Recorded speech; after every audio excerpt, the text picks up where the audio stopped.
Hey buddy, what's up? Ultramag64 here, and today guys, I'm bringing more of the My Little Pony game from Gameloft. Now, I was expecting an update this week, and unfortunately we did get the update. Unfortunately it's for iOS, and I'm not running iOS, I'm running Android, so guess we'll be waiting until next week to cover all the hot, cool update stuff that I had planned for this week. So yeah, that was ruined almost immediately. But it's fine, because I actually wanted to talk about the newest episode because it pertains a lot to me in ways I did not expect, and I'm probably going to dig into some stuff that many people either may not have noticed or just kind of glossed over. Now, I will say that this is going to get into YouTube territory. If you're not cool with listening to me complain and kind of just say, oh, woe is me for being a person on the internet who does YouTube stuff, then you might want to skip this episode. However, if you're cool with that kind of stuff and want to listen to me get into kind of the inside baseball and kind of how I got into doing YouTube and my experiences with YouTube, then stay tuned because we're about to dive into that. But before we do that, let's go ahead and take a look at... Hi, Disney! Get out of my horse game! But anyway, let's take a look at our inbox and our invited friends and get that out of the way so that way those of you who don't want to listen to me talk about YouTube can go ahead and jet. But anyway, first off, we've got Randolph Cake. Yeah, it's Randolph. He's making a cake for us and I can't wait to eat it. It's probably full of misery and shame. Not from him. Like he bottled my misery and shame into like a liquid form, almost like tears maybe, and then just drizzled it on that cake. And he's like, here, I made you a pity cake. Then we got Danielus Guska. I have no idea, but that sounds Russian and it sounds cool and I like it. Now, Dr. Music. The only thing that's gonna cure your broken heart is some music. And don't worry, Dr. Music's got what you need. I got you what you need. See, there you go. He's just made a remix. Then we have Magic Pie. I mean, if you want to inject magic into a pie thinking maybe you're going to give Earth Ponies magical powers, you go right ahead. Who's going to stop you? I certainly won't. Then we've got Goldie Music. What the heck's with all the music? Is someone trying to subliminally tell me something that I need to listen to more music in my life? I, good sir, am going to live my life the way I want to. And I will listen to the appropriate amount of music. And then we have Honey Daisy. I wonder if maybe, like daisies, are daisies edible? I know some flowers are edible. Like, I've tried edible flowers. It sucks. It sucks real bad. Like one time, I used to work at a grocery store. And we had this thing. It was edible flowers. And I was like, I wonder what these taste like. I wonder if they're good. And, no! There's a reason why flowers look pretty! They taste like garbage! But I wonder if maybe putting honey on it would make it better. Probably not! Probably not, if I had to guess. And then we have Shining Knight. I've made this joke a million times! But I mean, if you want to be my knight in shining armor, then I will gladly acquiesce. Then we have King Days. I mean, it's better than being King of the Night, although that'd be my preferred preference. But I mean, hey, if you want to be a King of Day, then that's just fine. Then we have Luis Alejandro Wonguscula. What the heck is this? There's like 3 words or something. There's like 4 separate words. This is weird. Yeah, it's awesome. And he's got that magical number. Alright, then we have Spike Knight. I mean, Spike was eventually going to become a knight, probably. Oh no, I dropped my stylus.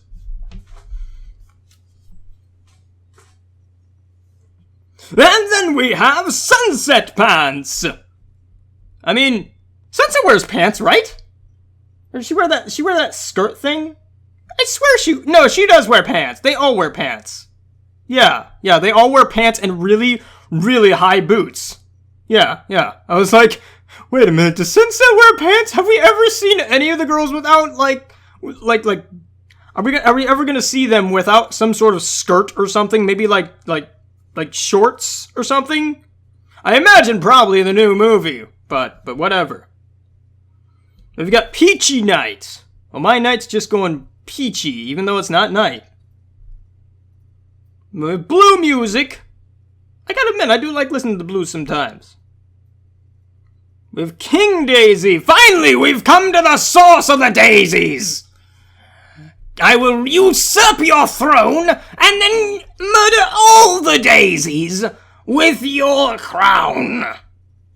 Because it's what I like to do.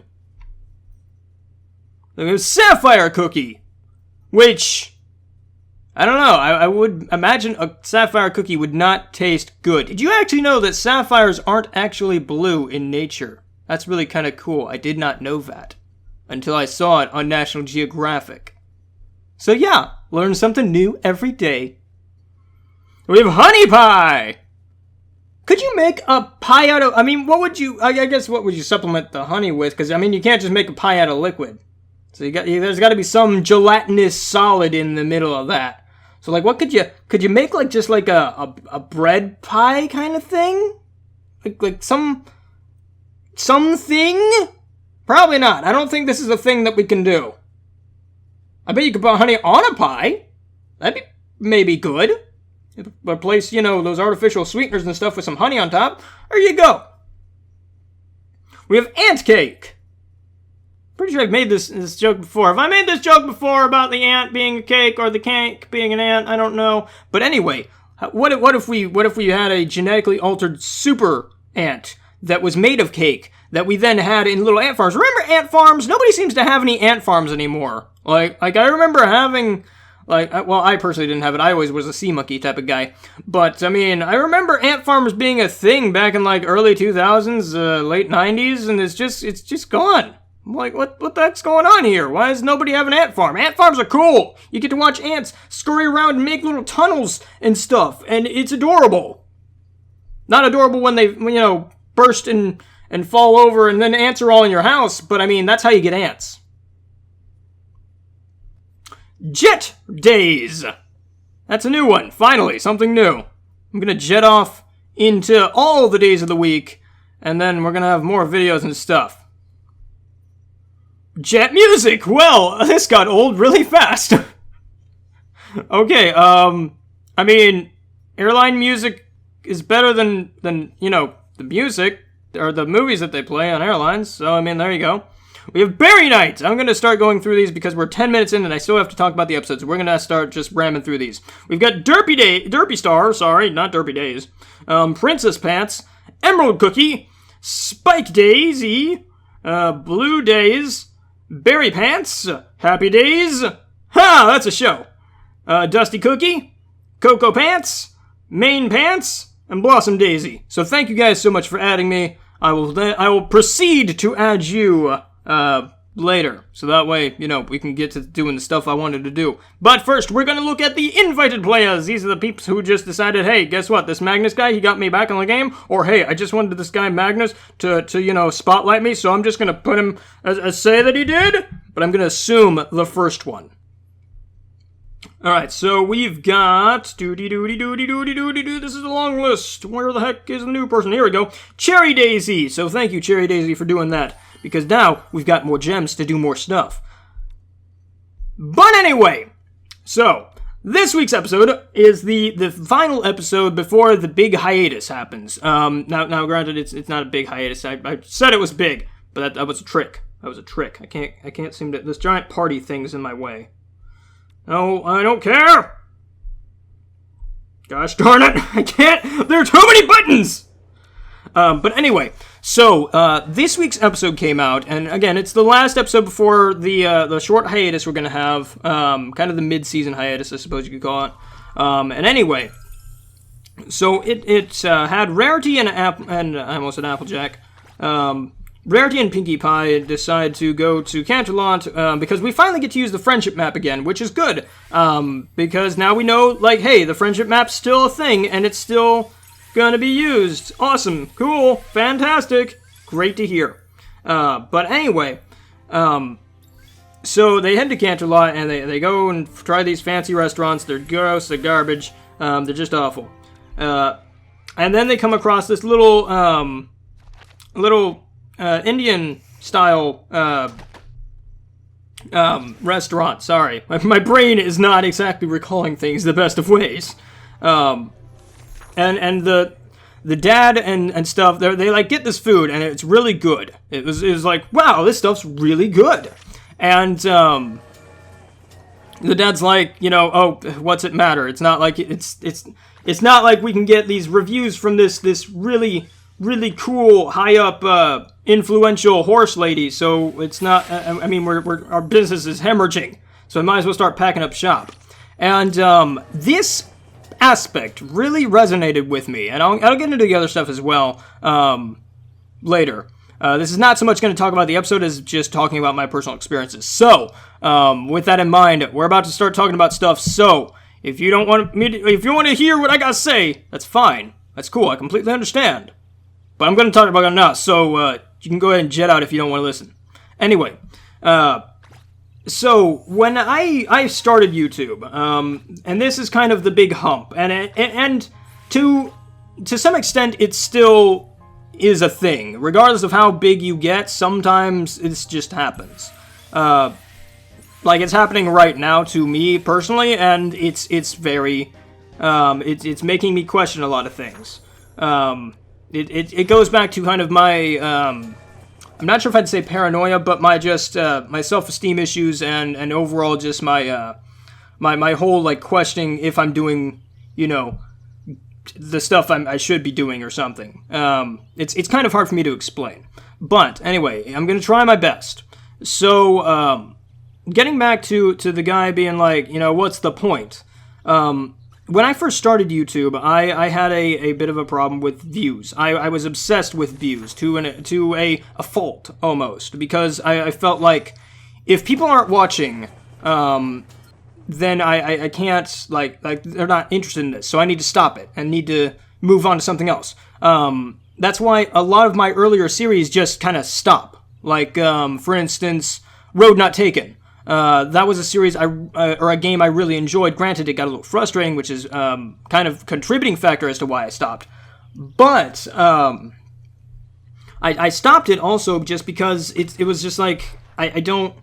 nobody's watching this. There's no point in continuing this because nobody's watching. And that's kind of the wrong way to look at things. And I again, going to get into where this connects to the episode in a minute. But recently, I've been trying to complete more games, regardless of view counts. Like, for instance, Hyper Light Drifter. Hyper Light Drifter got poop views. Like horrible. It did horribly statistically. Which was funny because it actually... probably has the most consistent view counts of any series. Granted, they weren't very big views, but they were still like very consistent. It was funny. The views didn't drop off as drastically once they kind of stabilized after the first episode.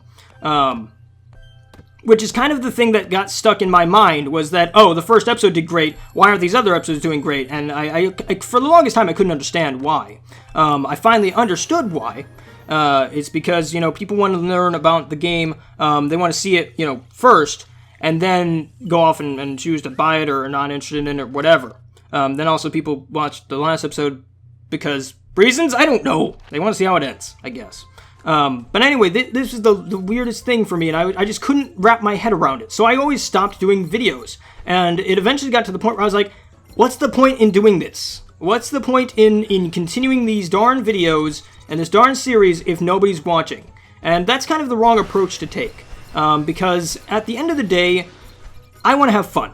That's kind of the nitty-gritty of my YouTube channel. Granted, I do stuff for, I have to make money, don't get me wrong, because I have to pay bills, but it kind of comes down to either, do I conform to how YouTube, like Let's Play channels are nowadays? Because back when I started, things were a lot different. It was a lot more... It was a newer medium, and now it's kind of, as the years have gone on, it's become its own thing. A lot of people watch YouTube now as their own thing. Back when I was still, starting out 5 years ago, People still kind of watched cable, mostly. Let's Plays hadn't really become a thing until, like, PewDiePie and stuff like that boomed. So anyway, so what happened was that I just stopped.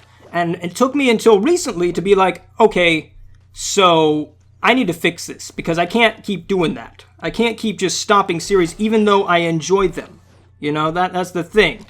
I just can't keep doing that. That's not healthy for a YouTube channel. And so I've decided to try and balance out, you know, how I do things. I sometimes do series just for me, you know? Like, for instance, like I said, Hyper Light Drifter. Hyper Light Drifter, I enjoyed that game. That game was super fun. And I was like, I'm not stopping this series. I'm not. I don't care who's watching anymore. I don't. Now, granted, like, it still affects me in some ways. Like, it makes me feel like I don't know, I almost feel like I've done something wrong to alienate my audience or something. Which, don't get me wrong, I completely understand. A lot of people dropped off after I said I was like one of my most popular series was taking a on the back burner, and a lot of people seem to drop off after that point, which I can understand. I completely understand that, and that's fine, because I can't, you know, there's nothing you can do about that kind of stuff. It kind of affects me again, because it's sort of like, I feel like I'm either not doing something right, or I'm just spinning my wheels almost, wasting my time, making these videos when it's like nobody watches them. And it became a point where I actually very much considered, like, okay, do I just become a pony channel, and that's it? Like, do I just upload this mobile game once a week and be done?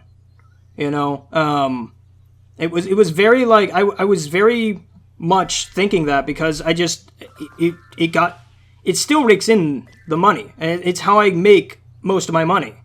And I know that sounds cynical, but at the end of the day, I need to pay my bills. I need to live. I'm sorry. This is a passion project, yes, but I still make money off of it that I can live off of. You can do that. It's not one way or the other. You can have a passion project that you're passionate about and you love to do, and you can still make money off of it. A lot of people seem to think that, oh, just because I'm a YouTuber, I shouldn't make money off of my stuff, and that's not true. The amount of time and effort you put into things, especially maintaining a YouTube channel, is like a full-time job. And a lot of people don't seem to understand that. And so I was faced with a dilemma. I was like, what do I do? Like, I don't know what I should do in this situation. Eventually, I came to the decision that it's like, I'm going to balance things out. I'm going to do things for my brony fans, and I have a lot of them. But at the end of the day, I got to do stuff that also makes me happy as well. And so I decided to balance things out with a little bit of pony and a little bit of indie games, because I love gaming. That's what I made this channel for, was gaming. And right now I'm covering E3's press conferences and stuff, and it's like, nobody's watching that stuff, but I'm doing it because I wanted to try. You know, I'd never done anything like that, and YouTube is one big experimental type thing. You just keep experimenting and learning what works and what doesn't work. And if you find something that sticks, cool, but don't be afraid to get out of your comfort zone and try other things too. Because it's like, if I just stuck to horse games and stuff, my channel would be dead. I mean, do you guys, I know that there's not a lot of pony games, but I mean, like, that just, you wouldn't be able to survive off of that. You can't make just a pony Let's Play channel and that's it, because let's be honest, a lot of the games aren't done or aren't accessible anymore, especially after Equestria Gaming went down. A lot of those Flash games are kind of lost. And so it just became a point where I was like, I don't care. I don't care what people think. I don't care what anyone is going to say about my channel. I don't care if I get big. I don't care. And I don't anymore. Let's be honest. I don't care anymore. I've accepted the reality that I'm probably never going to hit 1 million subscribers. I've accepted that. I've accepted the fact that I probably won't hit 10,000 subscribers. You know? If my channel just implodes for whatever reason, You know, it's just a thing. It's just going to happen. You know, my channel's days are probably numbered. Once My Little Pony stops being popular and stops bringing in the views, what am I going to do? You know, I won't be able to continue this forever. And I mean, when you think about it, it's like I'm getting older.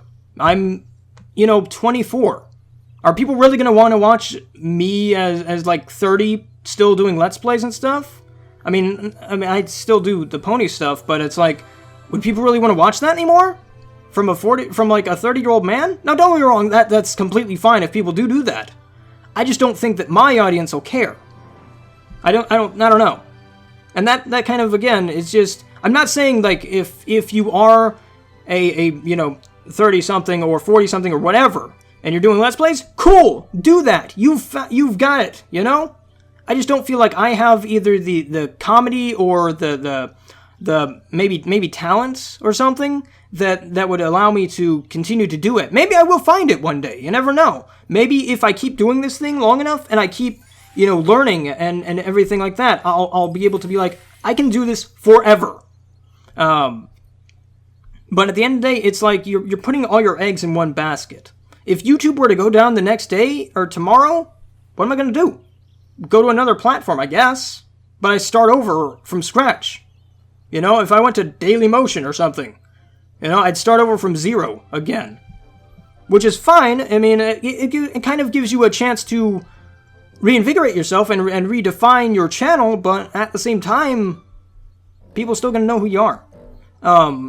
Anyway, back to the episode. Basically, the moral is to always be yourself, and you don't have to conform to what everyone else is doing to be successful. And I think that really does apply to Let's Playing, because it's like I said, I'm going to keep being me. I'm going to keep playing the games I'm interested in, and I don't care if everyone's playing Happy Wheels, or, push the button, or would you rather, or whatever. Because, honestly, none of those games interest me. They don't. I've tried them before, and I'm just like, cool, this is awesome for what it is, but it's just not my thing. And so, it's like, I'm not going to conform to what's hot and what's trending, and I'm not going to jump on bandwagons just because, it'll get me the hot views for a minute, and then be gone. I'm not going to do that. I'm going to keep doing what I do, and keep playing the games I want to play. Just like with this pony thing, it's like, if I legitimately hated the game, which, don't get me wrong, I'm not saying that this game is perfect. It is in no way perfect. There are things that bug me about this game. But I continue to play it because it's a fun way for me to connect with you guys. And it's a fun way for me to enjoy and connect with my fans on a level that most YouTubers may not do. It allows me to kind of see what you guys do on a game and stuff like that. Like, I have a profile on Xbox and a profile on PlayStation and Nintendo and all these other things. And don't get me wrong, fans do add me on those, and they're free to do that. I'm completely fine with it. I also have friends on Steam as well who are fans of my work, and that's awesome. I love talking to my fans on Steam, on Xbox, on PlayStation, whatever platform or however they want to contact me. I love talking to my fans. But I also like to game with them, too, on occasion. Now, granted, I'm an introvert. I'm antisocial. I don't exactly, game with other people very often. Honestly, I prefer to not game with other people. I prefer to play alone. That's just kind of my personality type. Which is funny, because I'm running a YouTube channel where you have to be social all the times. But I'm still, I'm constantly learning new things. And I'm never going to conform to other YouTubers' styles. That's why we're all so different in this land we call YouTube. That's why you have your Markipliers, your Jacksepticeye's, and your Ultramag 64s. We all are different, and it's not a bad thing. Also, it kind of teaches you not to always listen to reviewers. And this goes back to games. Because if if people were to just listen to one outlet's opinion on a game, then they may miss out on a really good game. Because that particular person may have just been like, I didn't like this game. Such as, for instance, I reviewed recently this game called Furious Road Survivor, and I didn't like it. I didn't like it. But a lot of people did. And that's completely fine. We all have differing opinions, and it's fine for you to have those opinions. That's completely fine. There's nothing wrong with it. Nobody's wrong. Nobody's like, oh, well, just because you had that opinion, you're wrong in every way, shape, and form, and this is how. Now, granted, people can have, like, the wrong information or be misinformed, and that may skew their perspective on a game, but at the end of the day, reviews and stuff, they're just opinions from people. You know, if you really are interested in a game, don't let other people stop you from trying it. Like, for instance, I've been playing Odin Sphere, Luther Seer. Granted, that game has gotten raving reviews. That has gotten 9s across, like, the board, I think. But regardless of that, I would have played it anyway, because guess what? It's made by Vanillaware. And Vanillaware is one of my favorite companies. So I'm going to play it and try it at least. And then form my own opinions and be like, yeah, that game wasn't their strongest. Just like with The Legend of Korra from not Bayonetta, from Platinum Games. I really enjoyed that game. Nobody else seemed to, but I really enjoyed it. Was it Platinum's best showcase of their talents? Probably not. You know, it was a little bit on the easy side, and it really had, like, it had a decent enough amount of content, but it was short, and the story was garbage. But I still enjoyed it, because it made me feel like the freaking Avatar. And now that, you know, we don't have any Avatar games anymore, it's kind of the only thing we've got. So, I'll take it. But anyway, that's enough of me ranting and raving about things. I hope you guys enjoyed it. If you're still listening, thank you so much for listening to me rant and kind of get on a soapbox, I guess. But my I guess the too long didn't read version is, if you plan on being a YouTuber, don't listen to don't copy what other people are doing. Do your own stuff. Because at the end of the day, that's probably what's going to get you the farthest. But anyway, guys, I'm Ultramag64. Remember, don't feel as pair of sprites, and as always, happy gaming. If you want to happen to play the My Little Pony game or the My Little Pony game from Gameloft, then there are links in the description down below for the iOS, Android, and Amazon versions. And if you happen to want to add me on Gameloft's sick, cool friends list thing, then my code is 0145. That's 0145. But anyway, guys, I'll catch you on the flip side with more delicious, delicious videos in the future. Bye-bye.